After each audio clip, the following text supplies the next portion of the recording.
Here are 5+ anime recommendations for summer of 2025. As always, each of these shows must have less than 100,000 views on Mall as of the time of recording.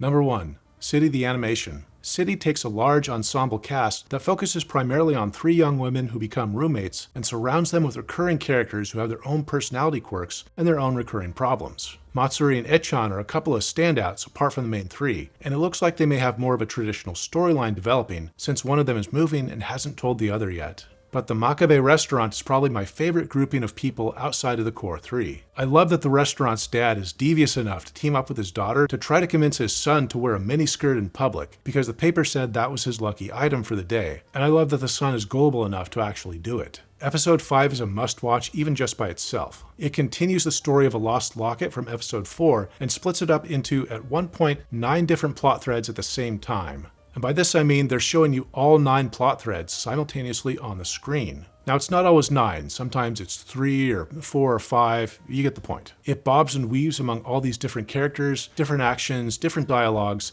It's just a joy to behold. This is absurdist humor in its purest form, which means that some of the jokes will feel weird or pointless, but the ones that hit will be enough to carry you through any of the parts that just don't click with you. And in the meantime, it's absolutely gorgeous to look at. With its simplistic character designs and bold, solid panel color palette, City's going to be running for 24 episodes, so you've easily got time to get caught up and experience it live if you're not turned off by random humor. And I cannot wait to see where it goes.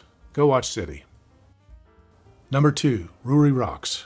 Ruri Rocks is about a high school girl named Ruri whose eyes light up at sparkly things, but has limited resources to acquire these things to start building up her wannabe dragon horde. Lucky for her, she runs into a graduate student in mineralogy named Nagi, who takes Ruri under her wing and shows her where to start looking for the sparkly treasure she desires. Along the way, Ruri and the viewer get educated on how these different rocks form, how they travel from place to place, and how they can help explain the world we live in. It also helps that the artwork is gorgeous, especially the backgrounds. Now, I enjoy this show, but there are 2 things that I have against Ruri Rocks. I guess I should first applaud the show for emphasizing bear safety, but Ruri Rocks has some pretty intrusive fan service, especially with Nagi. It seems they really exaggerated her curves from the manga's designs and put them on full display in the pilot episode to try to hook new viewers. Now, I actually don't mind this kind of fan service if it matches the show. If it's a trashy comedy, that's kind of the point. Ruri Rocks is not a trashy show, so it's extra weird when that type of fan service shows up in episode 1. But, and this is a big but, that appears to be the only episode so far where the fan service is this obnoxious. You will get a strategic eyeful of Nagi and some of the other female characters from time to time, but all of that is pushed to the background after the first episode. The second thing I have against the show is pretty minor, but it does take me out of that suspension of disbelief from time to time. And that is just how easy it is for these characters to stumble over literal treasure hoards of rare and precious gems. I'll put a spoiler warning up here for the first 2 episodes if you want to skip this. In episode 1, Ruri and Nagi go looking for garnets, and by the end of the runtime, Ruri has stumbled onto this lagoon full of garnets that she could swim through like Scrooge McDuck if she wanted to. And this keeps happening. The gold hunting episode, for example, seems much more realistic as they find flecks of gold here and there, plus a lot of iron pyrite, until Ruri ends up with a nugget of pure gold the size of a racquetball. I get why they do this. You want some kind of payoff for the people watching the anime. But in a show that often focuses on the real science behind how these minerals are formed, this always feels a bit too unrealistic to me. But I should point out that each of these drawbacks are relatively minor, and for some people they won't matter at all. This is still a cute and enjoyable show for people who like learning new things. Number 3. With You in the Rain.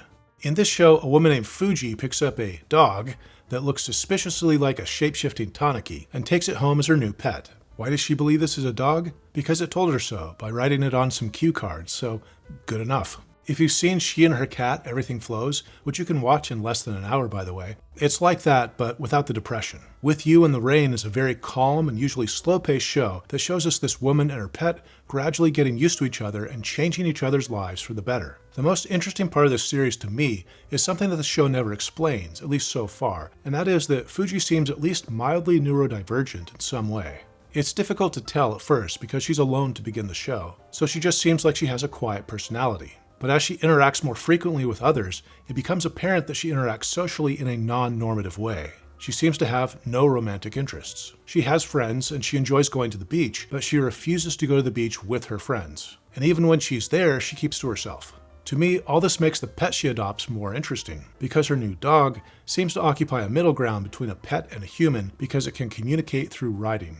Fuji may have some difficulty or hesitancy speaking with other humans, but this middle step where she can communicate using human language with a non-human creature feels much more comfortable for her. I'm finding that the slow reveal of Fuji's personality and the way that she views the world is much more interesting so far than anything that her undercover Tanagi does. I don't know if that's going to be enough to sell most people on this show, but it's a very relaxing anime with opening and closing sequences that I really enjoy. The art design in the OP is fantastic, so I'm giving this a recommendation. Number 4. Dealing with Mikadono sisters is a breeze. I almost didn't even watch this one despite its strong response from audiences, because it seemed like a lesser version of the quintessential quintuplets, but I've loved every episode so far. The main character is, well, he's not a spineless wimp because he does have a backbone, but he is a wimp. Yu Ayase is the son of the world-renowned genius actress Subaru Ayase, and everyone expects him to follow after his mom and be this amazing prodigy in everything he does. Unfortunately for Yu, he just doesn't share any of his mom's gifts, even though he looks pretty similar to her. His mom's fame and wealth allows him to enroll at a school for elite students that is ruled by the Royal Three, who happen to be 3 sisters who are amazingly talented in their particular area, such as athletics, theater, and shogi. The shogi one might not sound impressive at first, but it's like being a chess prodigy. It means she has a high overall intelligence and a strong tactical ability. The sister's dad offers Yu food and lodging if he can help out his girls with their personality quirks and help them lead happier lives. So he moves in with all 3, to the delight of no one. One of the biggest things about this show that makes it work is that everyone is mean. I'm not saying mean to the point that they're unlikable, but everyone has an edge to them that's really refreshing and keeps the show from falling into more generic rom-com tropes. The sisters are meaner than the protagonist, but even he knows how to fight back. And while there is occasional fan service with the sisters, that's not the main focus of the show. These girls are much more like hawks circling in the sky, looking to dive on their prey. There's a greater focus on sharp angles in their design, from their face to their hair and clothing, and each of the main characters has a distinct personality that makes them stand out. Yu is able to hold his own in most situations, even if that situation results in failure. He's a likable character who knows his limits, but who still faces the world with self-respect, and I admire that. From a storytelling standpoint, you've probably seen most of what Mikadono Sisters is doing before, but watching those story beats play out with this cast has been an enjoyable experience so far. It's not one that I normally would have picked up, but I'm glad I did. If you're on the fence about it, then give it a shot. I have one more recommendation that's probably the most controversial of the bunch. But before that, there is one other show that won't be for everyone, but might be for you. See you tomorrow at the food court. I'm enjoying this show quite a bit, especially since I think it's been getting noticeably better since the first episode. Wada and Yamamoto meet at the food court almost every day to talk about whatever comes to mind. Wada has a more traditional Japanese look with her straight black hair, and she's the more feisty of the two. Yamamoto has a much more even-keeled personality and likes to dress more like a gyaru with dyed blonde hair that she arranges into this elaborate crimped headdress. They're both in high school, and their conversations have a similar feel to other shows where high school anime girls get together and just shoot the breeze. Kind of like Lucky Star or Yuushiki. If you like those shows, especially the more conversational parts of Lucky Star, then I would give this one a chance. It also helps that the casting of the main two is pretty interesting. For Yamamoto, they went out and got Yoshino Aoyama, who you might know from the title role in Bocchi the Rock. And for her conversation partner, Wada, they went with Hiyori Miyazaki, who I think is crushing it. And that's really impressive when you find out that this is her first time voicing a lead role in an anime. Now, this show does have a very small cast, with only 2 main characters and less than a handful of side characters. It also has a very limited amount of settings and almost no plot. Almost all of the runtime takes place in the food court next to a train station. But if you know ahead of time that this show is all about pairing these 2 characters together and having them talk about whatever, then you should be able to decide fairly quickly whether it's for you. Number 5. Welcome to the Outcast Restaurant. Okay, hear me out on this one. The setup for the show is pretty simple. This level 99 cook named Dennis is kicked out of his god-tier party because the girl that the leader is interested in the cook. He decides to start his own restaurant, which of course makes amazing food because it has a level 99 chef and this is a restaurant in an anime. This restaurant draws in other outcasts from its fantasy setting, all of whom come together to form a bond of friendship tied together by the owner's incredible food. Now, here is why the series is controversial. You may have heard that this anime starts with a man buying a little girl out of slavery and then saving a woman who's very nearly sexually assaulted in a dungeon. And that's true, so if that's a deal breaker for you, then yeah, walk away. This series has a repeated pattern of the main character rescuing female characters out of really dangerous and morally icky situations. And it's happened often enough now that this is not a coincidence. Even the one episode where he rescues a male character from a dungeon also has him help out a cute little Red Riding Hood girl in that same dungeon. But the rest of the show is that cozy bit of anime fluff that you might expect from any of these shows where the main character opens up a restaurant and serves unusual or fantastic clients.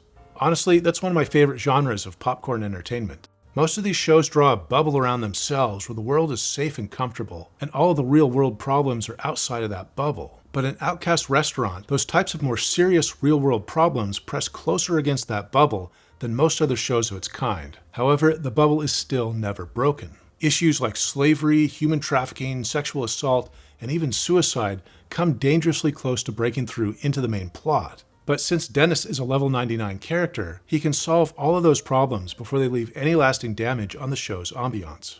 Not everyone is going to want a show where those more disturbing issues creep up on their cozy fantasy food anime, or where those issues are solved so easily by an overpowered male hero. But for me, the more controversial parts make this show slightly different from its kind, and it's one reason I'll keep watching. Plus, I'm a sucker for any restaurant-themed anime. Those are my recs for Under the Radar anime for summer of 2025. If I missed any good shows, let me know about them in the comments. Thanks for watching. I'll see you next time.